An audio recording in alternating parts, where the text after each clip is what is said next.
There are important things, there are necessary things. Both are required for us to live. Okay. Now, as monks, we are expected to be indifferent or unconcerned with money, etc. But as Vivekananda monks and as monks who are active, and Vivekananda was called warrior monk. Uh, he was also called a cyclonic monk, etc. So, uh, we monks, unlike the traditional, conventional monkhood, we practice something called practical Vedanta. So, in practical Vedanta, the whole point of being practical is to involve ourselves in the society, in the world, and work for the upliftment of society, for the independence of society, that the society is able to decide for themselves what is right, what is wrong, why something is right, why something is wrong, what are sustainable ways to go on, keeping truth, righteousness, and justice as principles, as guiding lights for taking any decision or finding a direction for the society. Now, to help fulfill this cause, we have to work in the society. Now, society means many people, like big population, right? So, all these people, they all require, every person has material needs, right? Which is natural, which is by design from God. So, absolutely right and not at all wrong. Okay. Therefore, by design, we have been able to find a currency system for the proper exchange of goods and services amongst people. Now, this currency system has its flaws. Okay, it is flawed, definitely. Sometimes you can say this is deeply flawed. But we coming to reality, we have to understand at the same time that this is the current reality. Now, what are we trying to change? We are trying to change the people's understanding levels first. Then, if the understanding levels change, the policies, etc., the economic policies or social policies or political policies, all such policies will change by themselves. They ought to change by themselves because the people's understanding levels have changed and taken a better, higher direction. Now, this is our work. We do not directly dictate social policies, economic policies, political policies. Though, if we have to, we will, but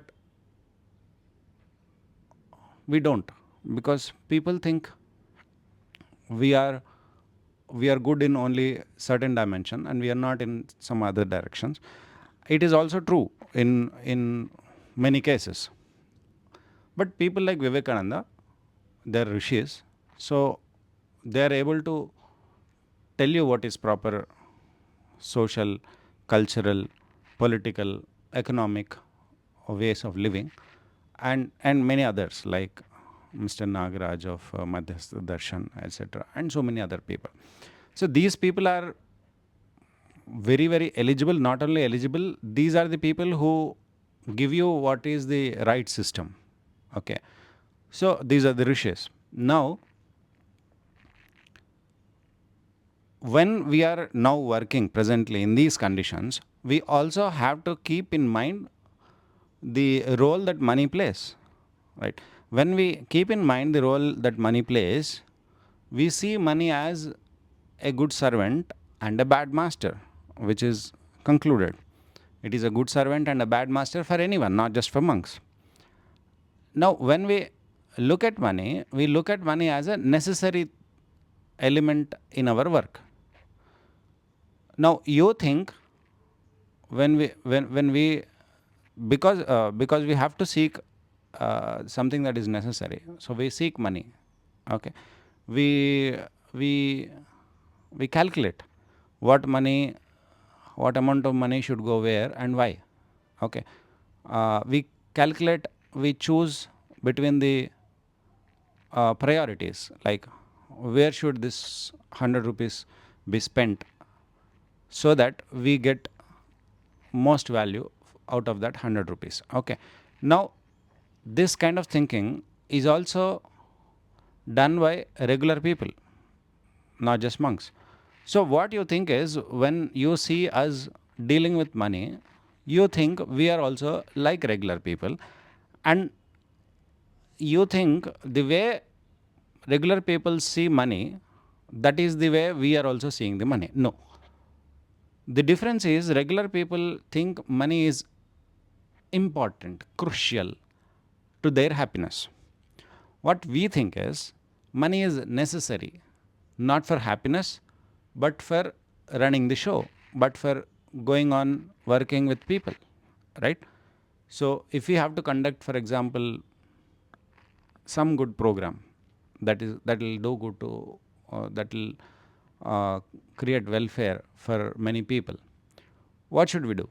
We should gather people, etc. So, what is the shelter that we are providing for those people, all those people that come, and what is the food that we have to provide? If we don't provide food, they will not be able to sustain the focus they have on this, the interest that they have on this. So, we have to think practical aspects, what are required, what are not, etc., and to do all these things and get the desired result in the as in the change in the understanding levels of the people. We have to deal with money. We deal with money because there are no other people to do that for us. Okay. So if there are people who will listen to us, who will deal with money, and they will take care of that aspect, we are more than happy to leave those affairs to them. Okay.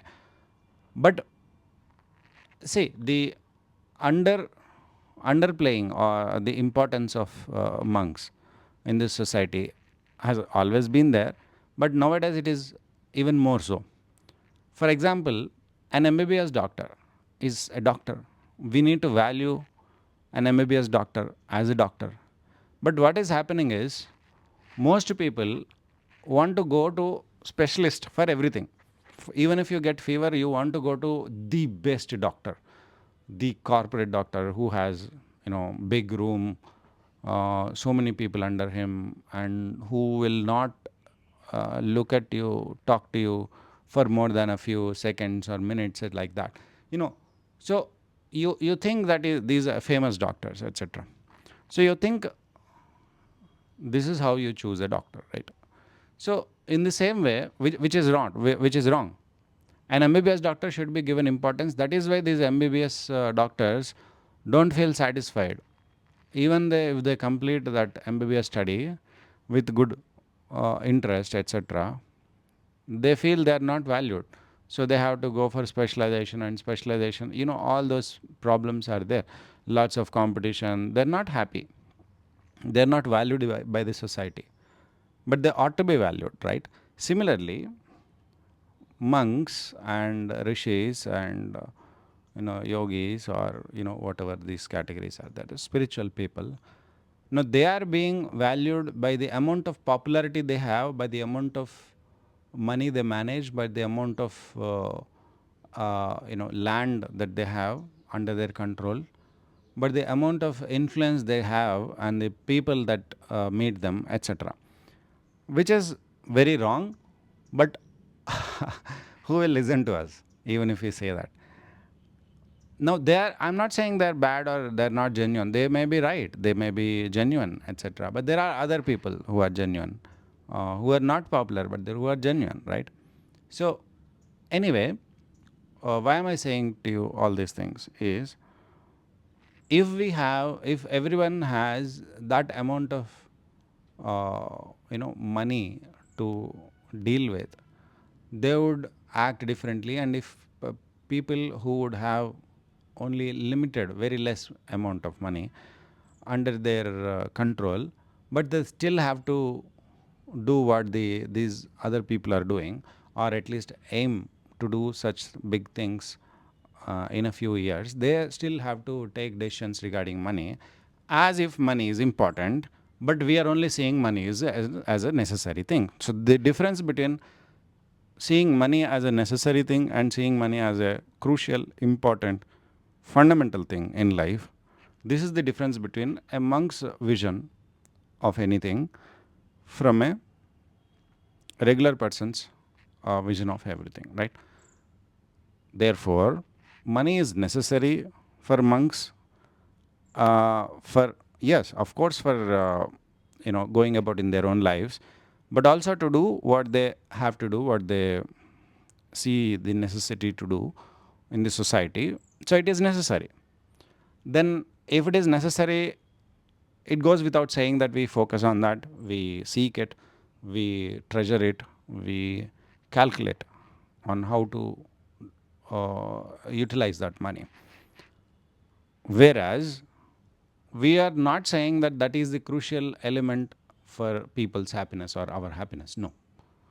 We are not saying that is a fundamental thing. We are saying that is the thing that is necessary as per the current design. That's all. Thank you.